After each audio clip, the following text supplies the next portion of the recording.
My name should be trouble. My name should be woe. For trouble and heartache is all that I know.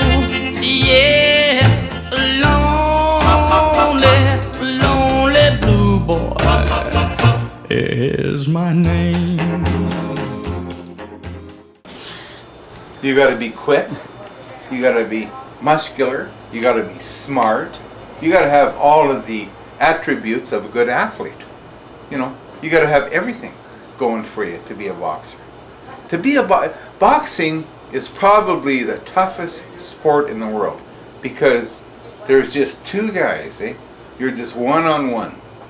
There's no other sport like it. Like, it's a tough grind. You go in there and you know that the other guy, he wants to knock you unconscious. That's all he wants to do. He doesn't care about you. He doesn't care if he likes you. Doesn't care if he's your friend. You have to have that attitude.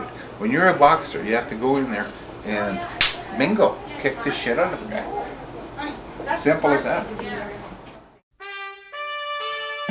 Now, ladies and gentlemen, from Louisville, Kentucky, wearing black tie. Well, actually, it was Muhammad Ali, but not because he was, you know what he was? He was a young guy from Louisville, Kentucky. Young guy, grew up poor, got into boxing, got a good manager, went to the Olympics, kicked the shit out of everybody in the Olympics, turned pro, and then his dad said to him, you got to join the army, boy. They're fighting over there in Vietnam. And Muhammad Ali said, no. Actually, his name was Cassius Clay then. He said, no, I'm not doing that. I don't believe to go over there and kill a whole bunch of little fucking dipperheads because it ain't my fight. And his dad said, okay, fine. And then he joined the Muslim group. As a matter of fact, he was hanging out with Malcolm X. Malcolm, yeah. Yeah, for a while. But then he decided he was too radical. But Muhammad Ali, Cassius Clay changed the name to Muhammad Ali. The boxing commission, they were going to throw him in jail. The boxing commission took him right out of the rankings, and he never fought for 4 years while he was in his prime. From the time he was 24 years old till he was 28 years old. Muhammad Ali, my favorite. The guy is my hero. Clay swings with the left, Clay swings with the right. Look at young Cassius carry the fight. Liston keeps backing, but there's not enough room. It's a matter of time, and Clay lures the boom. Og the Dog and I watched that fight. We were both in the Navy. We were home on leave, and we went downtown to a place called Ciro's, downtown Edmonton on Jasper Avenue. Yeah. And we watched the fight there, Og and I. I think I was 18 and I think he was 19. And we were both in the Navy. We were both home on leave at the same time. And we didn't like Cassius Clay because he was such a mouthy fucker, eh? And we wanted Sonny Liston to punch his fucking lights out, eh? So, we watched this fight, and it was what they call the phantom punch. There was a punch that they didn't see coming, that nobody ever saw it. Like, wow, they thought that Sonny Liston took a dive, but no. When they got it now, they got it on slow-mo. In those days, they didn't have it, on the good slow-mo. But the punch was a left hook that caught her right under the chin and just knocked him fucking cuckoo. And it was so fast and so quick that the television cameras never saw it and nobody else saw it until later, until you get the new technology. Now they can see the punch, like his, they go, like, and it's like his jaw went sideways, and Sonny Liston dropped on the canvas like a sack of shit, just like dead, constantly. And they were concerned that he wasn't even going to get up, that maybe he had killed him. And that's when Cassius Clay said, "I am the king. I am the king." Oh yeah. Oh, this is the bullfight. Have you guys seen the bullfight pictures? Have you guys seen the goring? This guy got this. This was in Mazatlan. We went to a bullfight, and he. That's where he's got her. The bull got him right there. Fucking gored the shit out of him. Pushed him, threw him up in the air and everything. Yeah. It was disgusting. But then finally, his buddies, he couldn't kill him by himself, so they they call it picadors. They come out and they fucking pick him for about half an hour, right? Yeah. Till the guy gets down on his haunches, and then the other guys come out and they get. Then finally the bullfighter comes out and gets this big fucking dagger. It's It just horrible. stabs him right through his heart, into Goes his through his chest. shoulder blades into Yeah. his. Hard. It's Yeah. horrible. Yeah, and the guy don't have a chance. No. But we took pictures of it. To show, because whenever we join PETA, we're gonna. The announcer stands up and thumbs up, save the bull, thumbs down, kill the bull. And all the Mexicans. All the tourists are like thumbs up, save the bull, and all the Mexicans are like kill the bull. kill the bull, and so they kill the bull. Yeah. Yeah. Every bullfight, the bull gets killed. Every fight. This is a whether guy- he wins or not. Jumps off of this tower into this water. You see him right there? See him? Yeah, he's cliff diving. See him? Come right down. See that little guy there? He's a cliff diver. We got him. Yeah. He used to be a muff diver, but he figured cliff diving wasn't quite as dangerous.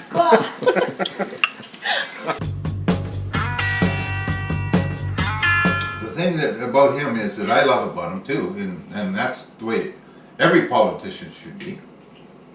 He's a fucking billionaire. He doesn't care about the money. He's not in there for the job. There's a lot of politicians that are just there for a job, right? They don't give a shit. They're sitting there in the back bench and they don't give a fuck.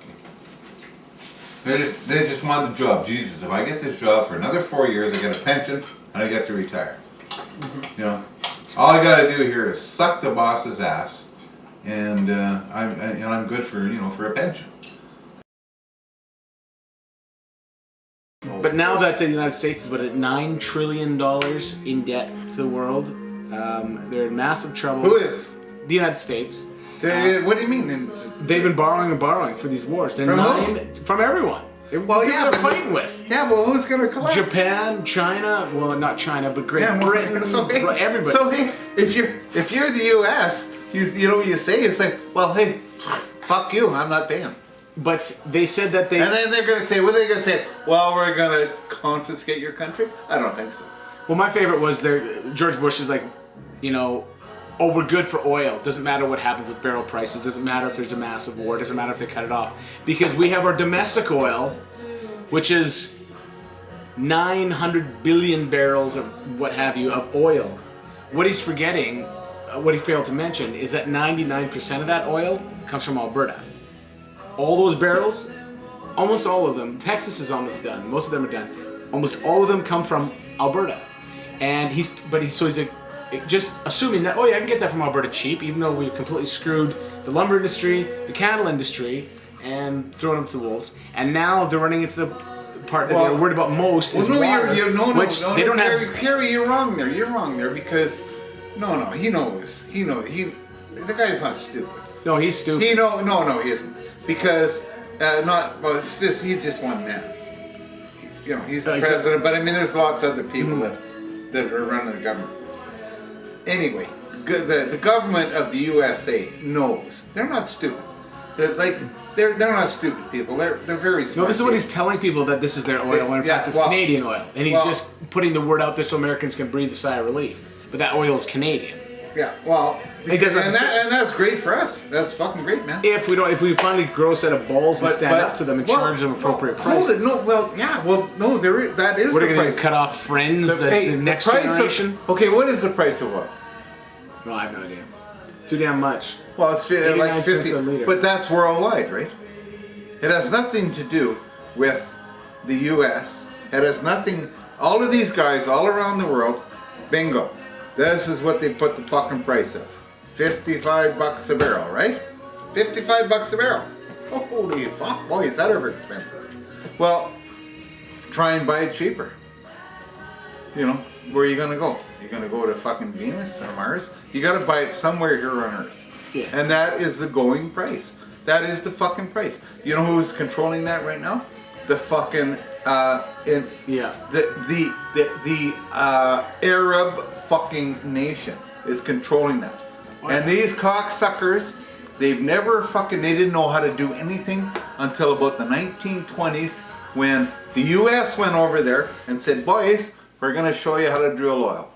All of a sudden, they became fucking terrorists. Well, billionaires first. Then. Well, billionaires, and then all of a sudden, well, holy fuck, you know. The US is killing us here, or the West. The West is killing us. Eh? Yeah. No, because I'll tell you, man, I'm sorry. And scene. Love me. I was sitting there with about Byron. He just came back after filling a prescription, and he said, "Jesus, that was Cathy Leickner on the phone." And I said, "Well, who's Cathy Leickner?" And he said, "You should meet her. She's single now." And I said, "Well, okay." He said, and not only that, he said, but she's selling her house, and she's needs a realtor, and I was in the real estate business. I mean, how was that for a good time? Eh? So anyway, I went over to her house that day. I phoned her and went over there, or it actually was the next day. Not that day. No, it was the next day. Well, Doesn't matter. whatever. And I rang the doorbell, and who comes to the door but the best looking, hottest looking, blonde chick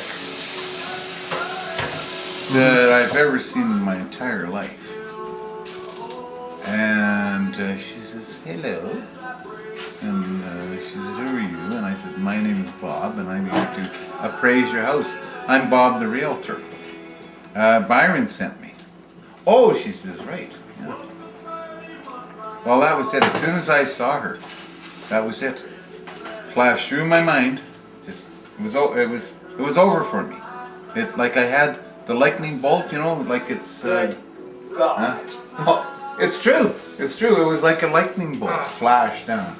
And I said to myself, I'm going to marry that woman someday, and I'm going to spend the rest of my life with her. It was love at first sight, man. It was like, it was, honest to God. No, this is true. I'm not bullshitting, okay?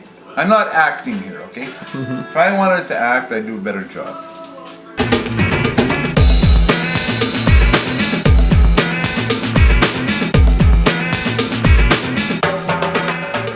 I was the biggest asshole I could be because I wanted her to find out the worst side of me. If you can see my worst side and you still like me, Yep. then Jesus, my best side. I'm fucking awesome. Less conversation, a little more action, please. All this aggravation ain't satisfaction in me. She had her Klondike rig on because she was Miss Klondike. What you were what? Miss 77 or 97 or 97? 79. 79, right? 79. She was Miss 79. She was the girl that worked for CFCW as their promotional girl. Yeah. And she had to wear all these Klondike So, shit. Eh? yeah, So okay. she used to go to all these different places, and she was with me that night, eh? And I felt proud. I thought, man, I'll tell you, I got missed. There's guys lined up at the goddamn stage. Eh? And She's on Robbie. stage, eh? She's on stage, and she's bringing on these guys and all of these, and this Robbie is knows Miss that. 79, eh? And all of these guys are lined up trying to take her out. Huh? Yeah. Guess who she 79. picked? Me. Right. I did Now not you're pick probably wondering why. Well, you'll have to ask her. I don't know. I don't have a clue. We went out for Chinese food, and that was the time that you could bring your own bottle. and we had a drink, and he was very nice, that gentleman, until our third date. And then I didn't think he was so nice anymore. What happened on the third date? He showed up tight. So that, what can we say? Number two, when we sat down, he said, take your hat off. That looks stupid on you. So the night went all right. Can I say that? Not me. Yeah. I wouldn't say that, honey. That's what you said. You That's said when they I look was stupid. Yeah, but I was young, dumb, and full of cum. Anyway, when I got I was only 32 my years kid old brother when I said, met you, honey. I was "Sis, just a how was puppy your dog. date?" And I said, well, honey, it was okay, but that's the last. How did he convince you to see him again? What happened? Phone again a few times. I don't know, Rob. Till this day, honey, I don't know. What happened, Bob? You just have to be suave, debonair, cool, good-looking, and a good lay. And gay, Bobby. And in lieu of that, what do you do? Well, Robert. I don't know. I think, you know what I did? I said, how would you like to meet my kids? Oh, well, that was the best That thing was that it, eh? happened to me. And then I knew it. I knew it. I knew it right then. Fairy tales can come true. It can happen to you. You know, the worst thing in the world that I find with older people that get older, they lose their sense of humor. Mm-hmm. You know? A lot of them. There's a lot of them that do that. We notice that on cruises, eh? Like, they're, you know, they can't take a joke or they can't understand a joke. No, I know that, you know? that work. Yeah. Older people come, yeah, use that. And you know, Rob, it's so sad, darling, because now this is the time they should be saying, oh, okay, let's have fun here. And thank God, because you see scholars that are 40 years old, they develop Alzheimer's. I mean, such a sad, sad thing. Enjoy it while you can. When your brain works, I'm like, so happy. And you and I will say, oh Christ, we'll blurt up, hey, an hour later, we know the answer, right? Yeah. We're trying to think of a song, Rob. And then Dad will cheat and he'll play it on he's got it on the thing, on the CD. Well, yeah, but that's just to show that I'm smarter than you. Yeah. That's why I'm the executive chef. We're caught in a trap. I can't walk out because I love you too much, baby. Well, to be quite honest with you, my heart is broken about that. Why? For some reason, I lost. What I did was I taped over. I had in those days they were tapes. They weren't discs. Eh? Yeah. I taped over the Elvis 1968 comeback. You ever seen that one where he was in his leather suit? Okay, the whole thing. I had the whole thing. I think it was an hour and a half. Yeah. And I taped over it on some other fucking stupid thing. That's my biggest regret about Elvis. Because Elvis was probably the best entertainer that ever walked the earth. This guy could mesmerize and make more people happy than any other entertainer that ever lived. Don't matter who. You can talk about all the big stars in the world, eh? You know, like, I don't know, there's not millions, but hundreds of big stars over the last century.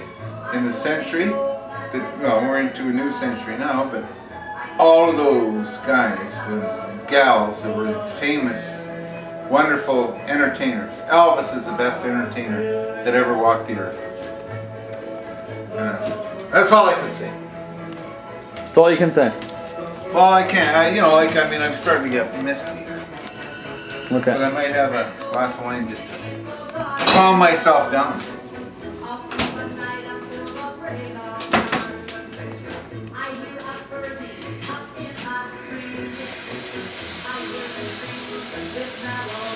You want to watch that Elvis thing? Huh? Sure.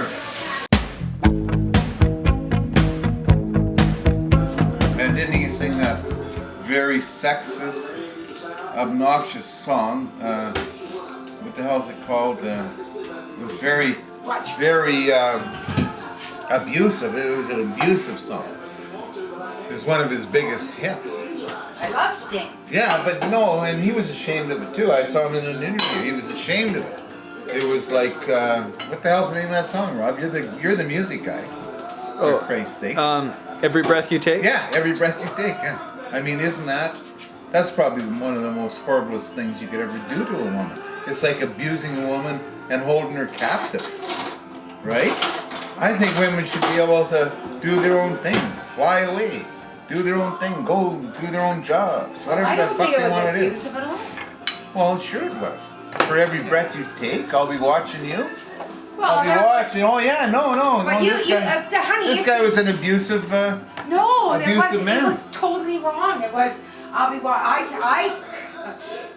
No, It wasn't. I'll be watching you because he watched. It was like he loved Oh, her. you thought. Oh, so you. Yeah. So you got that in the romantic vernacular. Well, definitely. Okay, well, I found it as possessive and abusive and possessive. Like, I'll be watching you, for every breath you take. Stalker's anthem? Yeah, it's the stalker's anthem. Yeah, exactly. Robbie. Right. Thank you.